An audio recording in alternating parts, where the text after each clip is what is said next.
श्री गुरुवे नमः। मित्रों, आज हम इस वीडियो में परलोक के रहस्य के विषय में बात करेंगे।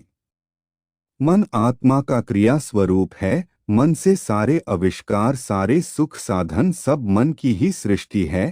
पूर्व जन्मों के संस्कारों से ही मन की उत्पत्ति होती है और मन की क्रियाशीलता भी उन्हीं से संबंधित है। मन का मैल और मन की शुद्धता कैसे होती है, यह प्रश्न है। इसका उत्तर जानना मनुष्य के लिए बहुत ही आवश्यक है।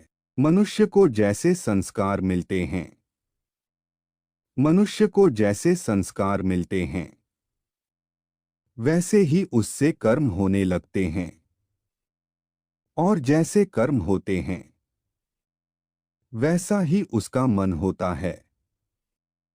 जैसा मन बनता है, वैसे ही उसका प्रारब्ध बनता है।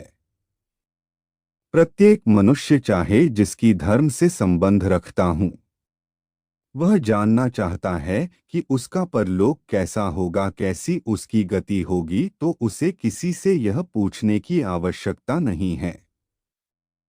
वह केवल अपने मन के अंदर झांक कर देख ले। जैसी उसके मन की अवस्था होगी, वैसे ही वह अपने परलोक को भी समझ ले। यही ईश्वर का कानून है और यही ईश्वरीय कानून है। इसमें कोई भी रियायत की गुंजाइश नहीं होती। कोई बड़ा हो, कोई छोटा, स्त्री हो या पुरुष, ब्राह्मण हो या शूद्र, यह ईश्वर, यह नियम सब पर बराबर लागू होता है।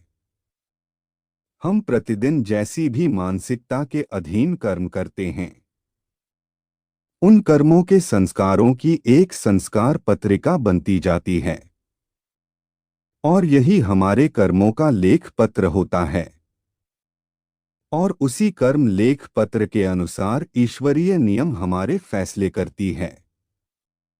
बल्कि इसे यूं समझना चाहिए, ईश्वर की अदालत में आपके फैसले हुए पड़े हैं। यहाँ जैसा बीज वैसा ही वहाँ फल होता है। मनुष्य की खोपड़ी पीछे की तरफ जो ठुड होता है, उसमें हमारे सैकड़ों जन्मों के संस्कार भरे रहते। जैसे ही मन सक्रिय होता है, उसमें वह संस्कार घुलने लगते हैं। परंतु मनुष्य के बाहरी वातावरण और उससे संबंधित मनुष्यों के विचारों में अपने कर्म से भी मन प्रभावित होता है और वही उस मनुष्य का चरित्र बन जाता है। इसी चरित्र के प्रभाव से समाज में उस मनुष्य को अच्छा या बुरा, संत या दुर्जन कहा जाता है। मनुष्य का जन्म भी बेहोशी में ही होता है और उसकी मृत्यु भी बेहोशी में ही होती है।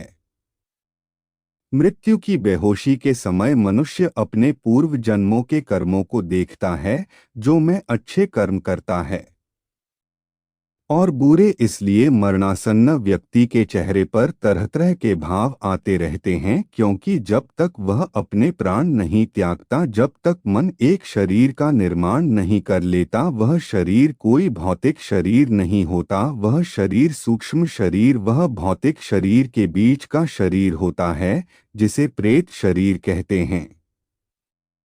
जैसे ही उस पर एक शरीर का निर्माण होता है, आत्मा झटके से भौतिक शरीर को छोड़ती है और उस पर यह शरीर में प्रवेश कर जाती है। अपने जन्म से लेकर मृत्यु तक देखे गए कार्यों से वह प्रेत जीव बड़ा घबराया हुआ और निर्बल होता है और उसका मन उसके पापों की वजह से, कर्मों की वजह से मन वैसी ही सृष्टि कर डालता है जिससे उसे घोर कष्ट का अनुभव होता है। परंतु कुछ लोग अच्छे लोगों के संपर्क में होने से इस पीड़ा से जीवित रहते हैं, मुक्त हो जाते हैं। संस्कारों व भौतिक वातावरण और मनुष्य के संपर्क से भी मनुष्य के जीवन पर भी प्रभाव पड़ता है। कर्मों की वजह से आप अच्छे लोगों के संपर्क में रहेंगे तो कर्म अच्छे होंगे। अगर आप बुरे लोगों के संपर्क में रहेंगे या बुरे वातावरण से प्रभावित रहेंगे तो आपके कर्म भी बुरे ही रहेंगे। और इन सब में मन दर्पण की तरह काम करता है और मन से ही आपका परलोक होता है। परलोक के विषय में जो कथाएं हैं, वह सभी धर्मों में लगभग एक समान ही है कि कहीं पर नरक है और कहीं पर स्वर्ग ऐसा है अभी और नहीं भी। अब प्रश्न उठता है कि ऐसा कहाँ है? स्वर्ग और नरक कहाँ पर है? अगर यह दोनों कहीं भोगने का स्थान किसी और लोक में होता तो यहाँ पर कैसा वातावरण होता? तो मृत्यु लोक का वातावरण ऐसा होता कि मैं यहाँ दुख होता और न सुख, क्योंकि दुख भोगने के लिए नरक और सुख भोगने के लिए स्वर्ग, वह लोक तो परलोक कहलाता है। तो इस मृत्यु लोक में यह सब क्यों होता? इसी लोक में दुख को खत्म करने के लिए भजन, जागरण, कथा, अनुष्ठान, इबादत, चर्चों में प्रार्थना व सुख पाने के लिए मंदिर, मस्जिद, चर्च आदि में प्रार्थना, सुख व सम्मान पाने के लिए धर्म परिवर्तन आदि कर्म करने पड़ते हैं। साधना मोक्ष में मुक्ति पाने के लिए की जाती है। साधक होश में जन्म लेता है और होश नहीं मरता है।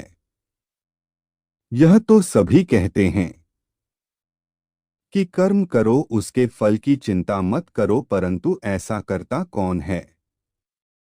पहले फल के विषय में सोचते हैं, फिर कर्म करते हैं। और साधकों से मिला हूं, सब सांसारिक सुख पाने के लिए ही साधना करनी चाहते हैं, उपासना करनी जाते हैं। लेकिन इन सांसारिक दुखों से मुक्ति पाने के लिए बहुत ही कम लोग साधना करनी चाहते हैं, क्योंकि यह संसार दुख के अलावा क्या है?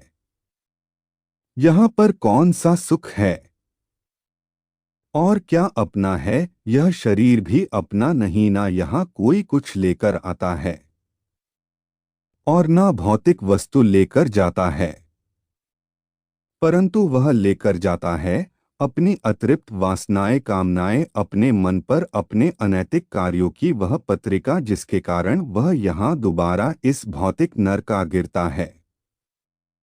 यदि मन मैला है तो सब कुछ मैला है। मनुष्य के कर्मकांड आदि सब मैले हैं। लोग भूले हुए हैं कि मन का मैल उतारने के लिए शरीर को धोते हैं। भला शरीर धोने से कभी मन शुद्ध हो सकता है? कदापि नहीं। मन पर मैल कौन सी है जिससे मन मलिन हो गया है? इसका उत्तर यह है कि मन मैला संसार की ममता के कारण हो गया है, जिसके कारण से बेचारा जीव बार बार जन्मता और मरता रहता है। शरीर को धोना अलग बात है, मन को साफ करना अलग बात। मित्रों, अगर यह वीडियो आपको अच्छी लगी हो तो कृपया इसे लाइक और शेयर करें और इस चैनल को सब्सक्राइब करें। धन्यवाद।